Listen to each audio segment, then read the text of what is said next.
Assalamualaikum warahmatullahi wabarakatuh. Waalaikumsalam warahmatullahi wabarakatuh. Alhamdulillah hari ini kita diberi kesempatan untuk berkumpul berbincang langsung dengan Seksi Sejarah dan Tradisi Dinas Pendidikan dan Kebudayaan Kabupaten Aceh Tenggara dengan Pak Dayat. Dayat, Pak. Baik. Apakah bisa kita mulai wawancara yang langsung, Pak? Silakan. Baik Pak, untuk pertanyaan saya yang pertama nih Pak, bagaimana Majelis Adat Aceh Kabupaten Aceh Tenggara dalam pelestarian nilai budaya adat Pemamanan pada pernikahan masyarakat suku Alus, Pak? Menurut pandangan dari Dinas Pendidikan dan Kebudayaan. Baik. Dalam pelestarian nilai budaya Majelis Adat Aceh khususnya di Aceh Tenggara sangat berperan lah kalau untuk pelestarian, apalagi tentang pemamanan pernikahan masyarakat suku Alas ya kan, dengan adanya sosialisasi ke desa-desa tentang membaga dan tradisi pemamanan ini. Untuk tradisi pemamanan ini sudah diatur juga di dalam MAA itu, cara berpakaian, cara membagah tadi seperti saya bilang tadi. Yang pastinya menurut pandangan saya MAA ini sangat berperan lah untuk dalam pelestarian nilai budaya khususnya di pemamanan ini. Untuk pertanyaan kedua nih Pak, apa hambatan kelembagaan Majelis Adat Kabupaten Aceh Tenggara ini dalam pelestarian nilai budaya dan pemamanan ini? Ya baik, saya jawab. Hambatannya, saya sering juga berkomunikasi dengan Ketua MAA. Hambatan yang ada di situ kan orang di Majelis Adat Aceh khususnya di Aceh Tenggara ini, orang itu di situ bermasalah tentang masalah anggaran. Jadi orang ini kalau membuat suatu kegiatan apapun itu, baik seperti saya bilang tadi, sosialisasikan tentang khususnya pemamanan ini aja ke desa-desa, orang itu tidak bisa maksimal dalam menyampaikan ke masyarakat khususnya ke desa-desa. Jadi saya sering sharing juga dengan Pak Khalid Akbar. Saya sampaikan permasalahannya nomenklatur untuk pengusulan anggaran agar sosialisasi seperti yang apa-apa yang ada di dalam program di MAA itu, saya sebagai bidang kebudayaan di sini, nomenklaturnya itu kalau anggaran itu hanya bisa kita usulkan melalui bidang kebudayaan. Jadi apapun kegiatan yang ada yang mau dilaksanakan ke depan, agar bisa berkoordinasi dengan kami. Itu sudah berkali-kali juga kami sampaikan kepada baik anggota, ketua di MAA, apapun yang mau diprogram, katakanlah kita mau sosialisasikan tentang pemamanan ini, bagaimana untuk melestarikannya agar tidak banyak terjadi kekeliruan di situ, kita bisa sosialisasikan ke desa-desa agar bisa mengusulkan ke bidang kami, agar kami pun di dalam renja tahun berikutnya anggaran itu bisa kita usulkan dan bisa terlaksana. Begitulah ceritanya. Untuk pertanyaan ketiga nih Pak, apakah sudah sesuai dengan 3 pilar kelembagaan, yaitu apakah sudah ada aturan dan norma-norma kehidupan dan pengetahuan nilai-nilai budaya yang dimiliki oleh masyarakat nih Pak? Ya, yang selama ini menurut pandangan saya itu sudah sesuai, tinggal lagi tentang penyampaiannya aja. Tidak bisa disampaikan ke lebih luas lagi, palingnya hanya di sekitar-sekitar yang di dekat-dekat yang bisa dijangkau oleh majelis adat aja yang bisa tersampaikan. Tapi kalau untuk ke lebih luas lagi tidak tersampaikan. Kendalanya itu tadi, seperti itu tadi kendalanya, masalah anggaran tadi. Orang itu masalah nomenklatur tidak bisa mengusulkan anggaran apapun dari majelis itu. Jadi salah satunya kita coba untuk bekerja sama agar MAA lebih mau lagi menyampaikan kepada kita. Cuman sampai saat ini belum ada yang pernah koordinasi ke bidang kebudayaan. Sudah sering kali dia disampaikan. Ya, tinggal komunikasi lagi lah. Mau rencananya tahun depan kami membuat ini loh, buat ini loh. Kita bisa bantu. Nomenklatur itu yang bisa kita mengusulkan anggaran dari bidang kebudayaan. Jadi kalau seandainya apapun program yang akan dibuat di dalam MA itu, kalau sudah bekerja sama dengan kita bisa bantu. Jadi kan lebih maksimal lagi. penyampaiannya. Pak, ini untuk pertanyaan selanjutnya Pak. Bagaimana Majelis Adat Aceh Kabupaten Aceh Tenggara ini dalam mengintegrasikan atau mengkaitkan nilai-nilai budaya adat dalam kurikulum pendidikan formal? Ya baik, itu pun sudah kami dari bidang kebudayaan bekerja sama juga dengan MAA untuk di tahun 2020 kita sudah membuat peraturan bupati, kalau nggak salah saya nomor 40 tahun 2020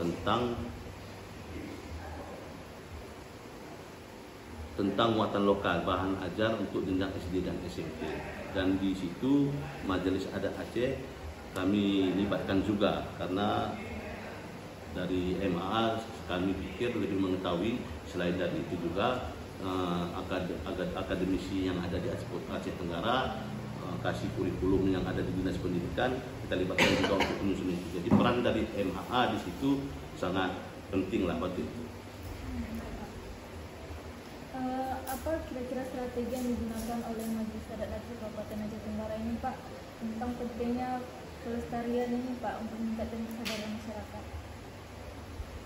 Ya sangat penting lah kalau untuk pelestarian ini kan kita maunya ada suatu kanun lah untuk menetapkan itu kan. Jadi kalau apapun kita cerita, kalau hanya sekedar sosialisasi, saya rasa tidak berjalan efektif.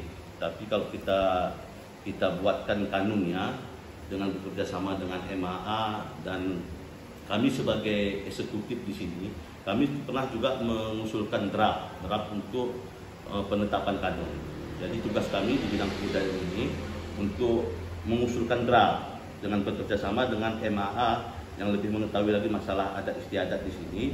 Kita sudah mengusulkan di tahun 2022 di bulan Juni kemarin ya, di bulan Juni draft kanun agar bisa dibahas. Jadi salah satunya kita untuk melestarikan apapun itu budaya kita ini dengan kita tetapkannya kanun.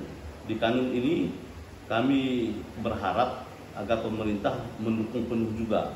Tapi sampai saat ini draft yang sudah kami ajukan untuk bakal dibahas agar bisa ditetapkan menjadi suatu kanun belum juga bisa terlaksana. Mungkin apa permasalahannya. Yang intinya kita sudah coba 2022. Kalau untuk melestarikan ini saya rasa kami di bidang budaya ini lebih efektif lagi ditetapkan dengan kanun.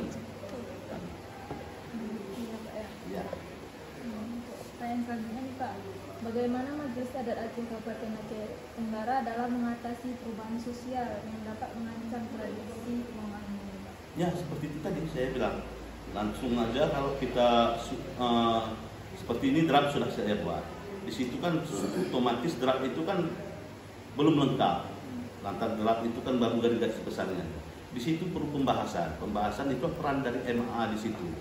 Peran dari MA dia udah ada susunan draft yang kami coba buat di situ agar pemerintah Kabupaten Aceh Tenggara memanggil MA, akademisi untuk membahas masalah ini.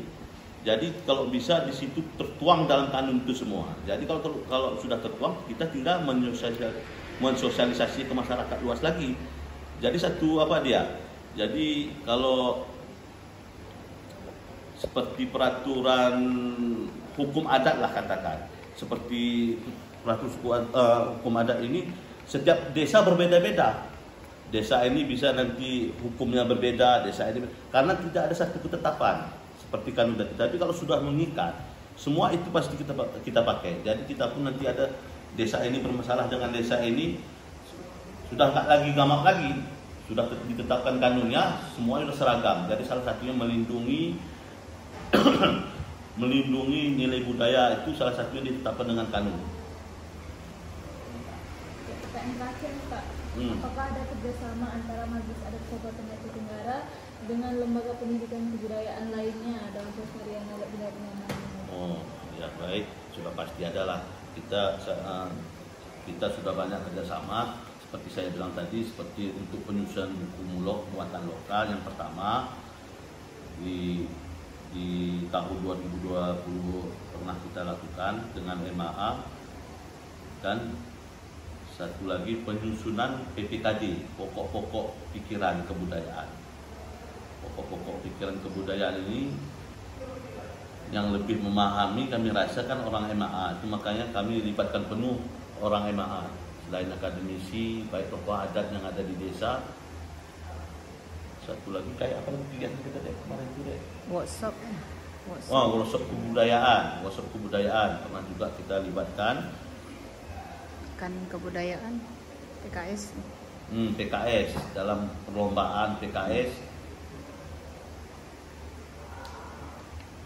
Festival apa? Lauser lainnya itu di pariwisata. Baik, di tahun 2025 kita coba juga berkoordinasi kemarin sama Ketua MAA. Kita akan mensosialisasikan hukum adat simpat perkara. Itu sudah kita canangkan dan sudah kita masukkan di Renja 2024 agar terlaksana di 2025 nanti. Saran. Saja Pak ya. Ya. Terima kasih Pak, semoga apa yang disampaikan. Saran. Oh, iya. Apa kira-kira saran untuk generasi muda, saran dan pesan untuk generasi muda agar lestarinya nilai budaya adat di daerah kita? Sarannya Pak, kan Pak. Saran ya, boleh. Untuk generasi muda ya diharapkan jangan hanya ikut kemamanan, tapi tanya orang tua atau tokoh-tokoh dan kampung apa sebenarnya kemamanan itu. Jadi menggali Apa lagi. maknanya? Menggali lagi ya Pak. Jadi bisa belajar dari orang-orang tokoh-tokoh kampung, walaupun itu istilahnya bukan orang akademik, tapi tradisi kemamanan itu harusnya anak-anak muda generasi sekarang itu harus tahu apa intinya, apa maknanya, apa tujuannya. Jadi bukan sekedar ikut untuk kemamanan. Itu mungkin. Nah, dan lebih apalagi alangkah baiknya apalagi di zaman teknologi sekarang ini, alangkah bagusnya generasi muda ini lebih banyak share lah adat budayanya yang ada biar bisa lebih dikenal lagi di masyarakat luas. Aktif berperan aktif lah, karena peran orang muda medsos ini lebih cepat menyebar lagi, di mana aja bisa dilihat kan gitu. Jangan hanya main game aja ya Pak ya. Lebih mengenalkan budayanya lah, lebih cinta lah, karena itu bukan tugas kita saja, semua harus berperan kalau untuk melestarikan budaya ini. Mungkin sampai di situ saja wawancara kita pada hari ini. Terima kasih kepada Bapak. Kami akhiri. Assalamualaikum warahmatullahi wabarakatuh. Waalaikumsalam warahmatullahi. Dan pesan untuk generasi muda. Saran dan pesan Bapak Kalau sebagai saran pendiri. pesan pelestarian ini. saran saya ya kan, kalau kita ingin menjaga dan melestari kita nih, belajarlah sejarah. Tapi kalau pesannya gampang aja, hindarkan narkoba, selesai. Itu cuma. Terima kasih. Oke. Terima kasih. Karena saya nggak mau ngasih saran, karena generasi muda nih, ya kan, dia nggak mau belajar, dia mau terlalu apa? Memang narkoba ini dah, bukan sabu, bukan apa tidak. Narkoba ini banyak, mulai dari rokok, Makanan sekarang juga ada. makanan mulai terkontaminasi. Ya itu dia. Karena banyak cara sekarang orang untuk merusak. Kecanduan HP, Kalau kecanduan. handphone ini nggak boleh kita bilang Bu, Nggak heran kita ya. Yes, mulai dari anak. Mm-mm. Weh, yang baru lahir kasihkan HP diam. Betul nggak? Betul. Itu bukan apa, betul. Bukan istilahnya kita Yang dikasih Al-Quran tuh hanya berapa orang aja dia anak-anaknya itu. jarang. Itu pun ya nggak bisa lah kita apa. Oke, akhiri sampai terima kasih. Mungkin sampai di sini aja wawancara kita pada siang hari ini. Kami akhiri. Assalamualaikum warahmatullahi wabarakatuh. Waalaikumsalam. Gimana, ada di kantin ada ini makan siang udah nih waktunya Pak?